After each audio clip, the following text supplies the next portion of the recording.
bibliothécaire.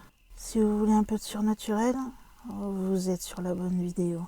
Surtout, n'oubliez pas de vous abonner, cliquez sur la cloche et laissez un petit like sur la vidéo.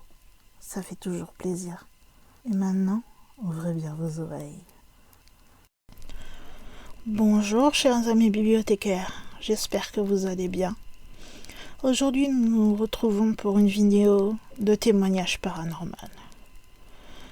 Comme vous avez pu le voir en cliquant sur la vidéo, c'est un témoignage assez court. Le voici. Je viens vers vous aujourd'hui pour vous partager une de mes expériences paranormales. Je ne sais pas vraiment quelle doit être la longueur du témoignage que je dois faire, alors je vais essayer d'être concise. J'ai perdu une personne qui m'était très chère en août 2017. Cela m'a énormément déstabilisée et j'ai vécu un deuil très difficile. À cette époque, j'avais 20 ans. Je suis allée ensuite en Écosse, à Édimbourg, en voyage seul pour me changer les idées. Je suis notamment allée visiter le cimetière de Graveyard. Rappelez-vous, j'en ai fait une petite vidéo, qui est réputé comme hanté. Je m'y suis alors sentie extrêmement mal. Et j'ai eu une sensation de lourdeur au niveau des épaules durant la visite. Quelque temps plus tard, je ne saurais pas dire combien de temps exactement, il a commencé à m'arriver des choses étranges. Je n'y faisais d'abord pas vraiment attention, puis celles-ci se sont aggravées avec les mois. Ça a tout d'abord été une sensation d'être observé en permanence, puis j'ai commencé à entendre des bruits de pas. Les rideaux commençaient à bouger sous mes yeux. Une de mes plantes est morte, comme ça, du jour au lendemain.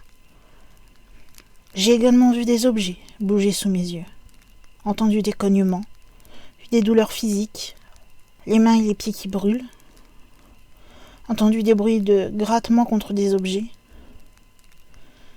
Et ce sont des choses bien plus graves qui là m'ont alerté qu'il y avait un gros problème. D'abord, une nuit, mes pieds se sont levés tout seuls, et j'étais parfaitement réveillée. Je n'arrivais pas, malgré mes efforts, à les baisser avant de longues minutes. Ensuite, une autre nuit, j'ai eu la sensation qu'on m'étranglait dans mon sommeil. J'ai alors eu la mauvaise idée de faire une séance de Ouija avec 2 amis. Et ça a marché. Très bien même. Et ça nous a indiqué qu'il y avait bien une entité malveillante dans mon appartement.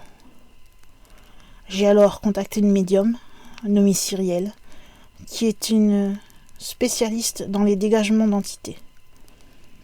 Elle m'a énormément aidée et elle a dégagé l'entité qui apparemment était ce qu'on appelle nistrite, c'est-à-dire qu'il s'était accroché à moi et qu'il m'avait suivi depuis l'Écosse. Elle m'a donné des informations très précises sur des choses qui m'étaient arrivées sans que je lui en parle. Et elle m'a transmis un message d'une certaine Marie-Carmen qui apparemment faisait partie de ma famille. En cherchant, il s'avère qu'en effet, du côté de ma mère, mon arrière-grand-mère s'appelle comme ça. Et ça correspond à la description physique et mentale que m'en avait fait la médium. Depuis, je n'ai plus aucun souci et tout est redevenu comme avant. Et j'avoue être beaucoup moins sceptique après avoir vécu tout ceci. Comme je vous avais prévenu, vidéo et témoignage très court, mais je pense qu'il est toujours important de partager les témoignages de ceux qui ont vécu des choses qui sortent de l'ordinaire. C'est leur vérité, leur vécu, et il est important de le dire, quand ils l'ont souhaité bien sûr. J'espère néanmoins que cette courte vidéo vous aura plu. Vous savez que pour me le montrer, vous pouvez liker, commenter et vous abonner à cette chaîne. Vous connaissez l'importance de tout ceci. Et il me semble qu'en tant que gardienne de cette bibliothèque, il est temps pour moi de fermer ses portes et de vous dire à une prochaine vidéo.